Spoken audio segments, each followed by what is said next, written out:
Nggak bisa kita kaitkan angket ini terus kemudian disambung-sambungkan, kan tidak bisa seperti itu. Oke, baik Mas Wiyadi. Saya tanya ke Mas Sukidi. Mas Sukidi ini kan banyak tudingan-tudingan soal kecurangan, paslon 01, 03, PDIP akan menggemakan hak angket gitu. Kalau menurut Anda sebagai cendekiawan, ini gimana ya menyelesaikan sengkarut pada satu sisi tadi kecurangan itu bak hantu gitu, ribut di media tapi nggak pernah ketahuan dan nggak pernah dibuktikan. Kalau menurut Anda apa yang terjadi dari hiruk pikuk ini sebetulnya? Sebenarnya yang terjadi adalah demokrasi bisa mati di tangan pemimpin. Demokrasi bisa mati di tangan pemimpin, maksudnya gimana tuh? Ya, maksudnya adalah demokrasi justru dibunuh oleh pemimpin yang naik ke tampuk kekuasaan melalui instrumen demokrasi, tapi ketika dia berada di kekuasaan akhirnya membunuh demokrasi. Itu bukan kata saya, itu kata Profesor Stephen Levitsky dan Daniel Ziblatt dari Harvard. Saya melihat bahwa pembunuhan demokrasi ini berlangsung secara panjang. Pertama, melalui instrumen bagaimana oposisi ini dibungkam dan seluruh kekuatan ditarik pada kekuasaan. Itu pertama. Yang kedua, negara mengalami transformasi yang begitu personal. Sehingga republik mestinya dipimpin oleh pemimpin yang mempunyai spirit republik, tapi bertindak, he behave like king actually. Dia bertindak layaknya seorang raja di satu republik. Padahal republik itu justru menuntut pemimpin untuk melayani kepentingan bersama. Yang terjadi adalah republik ditelikung menjadi satu monarki yang melayani kepentingan satu orang, satu keluarga, dan satu golongan. Itu kedua.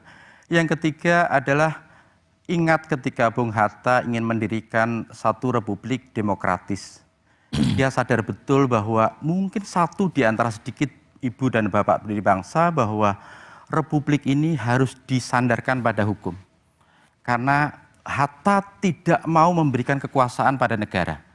Negara kekuasaan itu bahaya, layaknya bahayanya penguasa kolonial yang brutal terhadap warganya. Karena itu Hatta mungkin satu di antara sedikit para pendiri bangsa yang menyadari bahwa jikalau republik demokratis tidak disandarkan pada hukum, maka yang terjadi adalah tirani kekuasaan. Dan itulah yang kita saksikan hari-hari ini. Hari-hari ini? Iya. Tirani kekuasaan, kata James Madison, salah satu bapak pendiri Amerika, adalah konsentrasi kekuasaan pada satu orang. Itu definisi terbaik tapi tentang tirani. Tapi rakyat memilih kan? Rakyat memilih, tetapi pilihan itu terjadi ketika sebenarnya prosesnya telah mengalami cacat dan kecurangan itu. Karena itu pada tirani kekuasaan ini kita memperoleh bagaimana seorang pemimpin itu justru naik kekuasaan atas nama rakyat, tetapi akhirnya berakhir sebagai seorang tiran.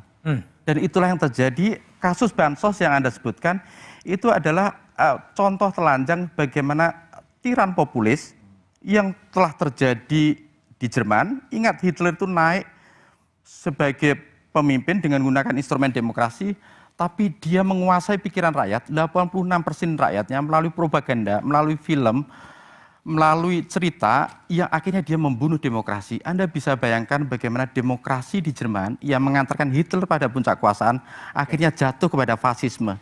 Dan itulah yang terjadi dengan bansos. Bansos itu buat saya adalah bagian dari teknofasisme. Bagaimana pemimpin membaca pikiran rakyat dan melihat rakyat yang kelaparan akibat pandemi, akibat situasi yang tidak kondusif bagi kesejahteraan rakyat, akhirnya membungkam pikiran rakyat melalui bansos. Jadi itu tidak sesimpel yang kita bayangkan. Tidak sesimpel ya. Saya mau nyusul Mas, soal bansos ini. Karena begini, kalau tadi mengatakan bansos tidak selalu berkaitan dengan pemilu, di lapangan kita mendapatkan temuan-temuan misalnya ketua-ketua RT menyampaikan kepada para penerima bansos, kalau kamu tidak pilih paslon tertentu, bansos kamu tidak akan dilanjutkan. Ini kan jelas sangat berkaitan. Jelas berkaitan. Kalau memang tidak berkaitan, kenapa harus diturunkan 3 bulan di depan? Kita tahu persis 200.000 per bulan untuk masyarakat kita yang 70% itu pendapatannya 2 juta ke bawah. Tiba-tiba digelontor 200.000 kali 3, 600.000 hanya sesaat sebelum pemilu. Betapa kemudian akhirnya rakyat kita, mohon maaf, yang jumlahnya 21,5 juta keluarga penerima manfaat bansos itu akan melihat kemudian, oh ternyata pemilu ini soal uang. karena Soal kemudian uang. kami digelontor Oke. uang Baik. dan kemudian apa yang menjadi efek asosiatif dari itu? Bahwa ini diturunkan oleh pemerintahan Pak Jokowi dan itu kan diselebrasi, diglorifikasi bahkan oleh menteri-menteri yang bertanggung jawab di bidang itu, misalnya Pak Zul, misalnya Menteri Menko Perekonomian, misalnya kemudian Menko PMK yang mengatakan ini kalau tidak ada tanda tangan Pak Jokowi, betul sudah disetujui DPR, tapi kalau tidak ada tanda tangan Pak Jokowi ini nggak akan turun. Oke. Nah, sekarang tahu kan siapa yang maju jadi calon wakil Baik. presiden? Nah, Baik. ini hal-hal yang saya kira Oke. perlu diluruskan. Saya ingin tanya pada Bang Sukur, tadi kan masih ada Bang Pipin juga mengatakan serius nggak sih mengajukan hak angket atau hanya sekedar bluffing di media, ribut di media gitu kan. Lalu implikasi politiknya seperti apa dan sebenarnya apa tujuan untuk menggolkan hak angket itu seperti apa, tapi jawabannya setelah jeda berikut ini aja.